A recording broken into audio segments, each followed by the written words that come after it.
hoje sobre séries temporais. Vamos aprender o que são séries temporais. Então, séries temporais é um conjunto de observações sequenciais de determinada variável expressa numericamente obtidas em períodos regulares de tempo.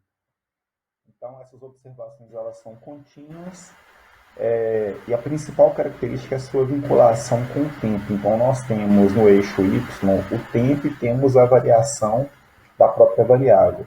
A premissa principal quando se trabalha com uma série temporal é que os fatores que influenciaram a variável no passado continuam influenciando os seus movimentos futuros. Então, a gente consegue fazer previsões.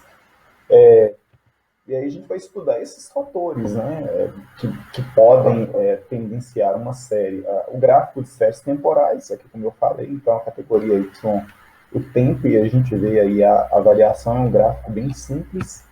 Aqui um gráfico do índice Bovespa também, né, mostra aí essa variação ao longo do tempo. Aqui é gráfico das metas de inflação, gráfico do lucro líquido da Petrobras, a decomposição dos componentes de uma série temporal. Então, o principal de uma série temporal é a sua tendência. Pela série temporal, a gente sabe se tem uma tendência de aumento, uma tendência de queda, uma lateralização, que a gente fala, né, que é andar próximo de uma média. Aí nós temos as variações cíclicas, que são ciclos a longo prazo, que a gente pode identificar, e variações sazonais, que são variações em períodos menores do que um ano, e algumas variações irregulares. Então, por exemplo, a gente pode dar um exemplo agora, o próprio comportamento do Ibovespa, a gente tem uma variação irregular em função aí da pandemia do coronavírus. Uma diferença importante é a gente saber entre corte transversal, que a gente chama de cross-section, e as séries temporais. Então, os dados de corte transversal ou cross-section, eles são dados de vários indivíduos, não só de um indivíduo. Aqui um exemplo do livro Woolridge, nós temos o corte transversal de 526 trabalhadores. Então, nós temos dados de cada pessoa. E os dados de série de tempo, a gente teria dados de uma pessoa só ao longo do tempo. Então, eu até mostrei um gráfico lá do lucro da Petrobras. Então, eu tenho só a Petrobras, então eu tenho uma série temporal. Mas a partir do momento que eu pego, por exemplo, 2019 e coloco o lucro de todas as empresas, aí eu posso ter um corte transversal. O que são séries temporais, o que não são séries temporais, vocês vão dar uma lida lá. E a análise gráfica da série temporal. Na análise gráfica, então, a gente tem aqueles 4 itens: a tendência, a variação sazonal, a variação cíclica, a variação regular. Temos o modelo aditivo, que é a soma desses 3, e temos o modelo multiplicativo, que seria a multiplicação desses 4. Desculpa, falei 3. Aqui a gente consegue ver uma tendência, a questão que eu falei da tendência. Nós temos várias variações cíclicas, variações sazonais, nós temos variações irregulares, né, principalmente em 1991. Aí. E nós temos uma tendência de queda aí do lucro de vendas das 500 maiores empresas do Brasil até 2019. Bom, uma coisa importante é a gente saber qual que é o tipo de série temporal. Então, nós temos a série estacionária e a série não estacionária.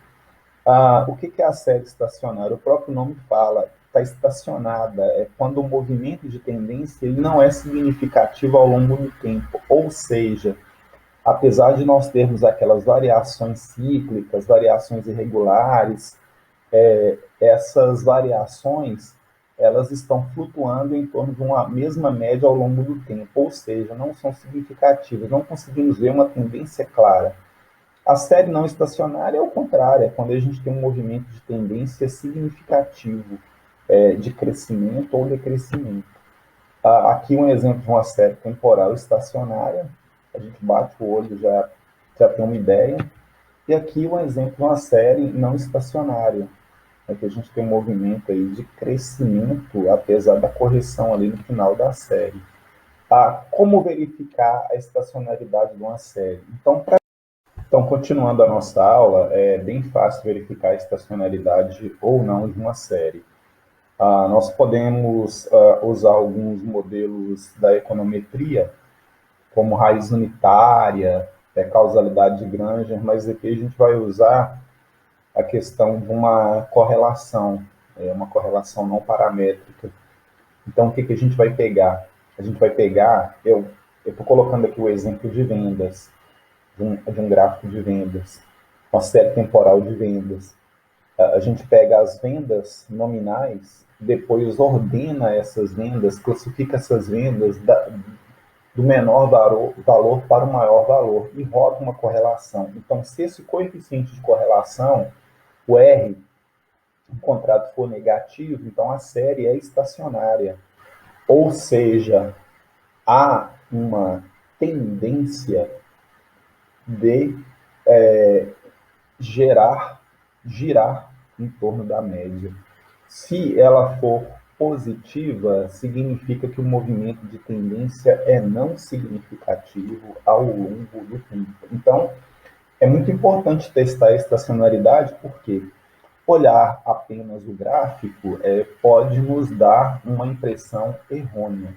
E aí nós temos alguns modelos para tratar as séries estacionárias, que seria a média móvel ponderada, o alisamento exponencial, e alguns modelos para tratar as séries não estacionárias, que seria a tendência linear e o método de Holt. Então, nesse momento, nesse contexto, eu vou pedir para vocês para só estudarem as séries temporais, para fazerem os gráficos das séries temporais, né? A gente consegue fazer a análise pelo gráfico, e aí testar se a série ela é estacionária ou não estacionária, para poder fazer as inferências sobre a mesma.